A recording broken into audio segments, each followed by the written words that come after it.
Hey guys, welcome to Quick 4K. In this video, we're going to be talking about how to remove minimum age restriction on Instagram. So let's just get straight into the video, shall we? First things first, simply go ahead and open your Instagram just like that.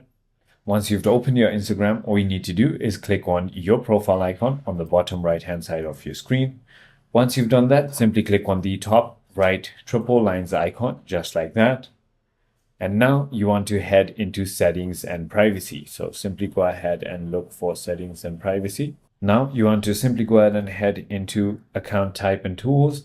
And inside of type and tools, when your account is professional account, what you want to do is simply go ahead and click on the minimum age icon or the minimum age button, and then click on remove next to default age. It is as simple as that. I hope this video clarified everything for you. If you have further more queries, feel free to comment down below, and I'll see you on the next one.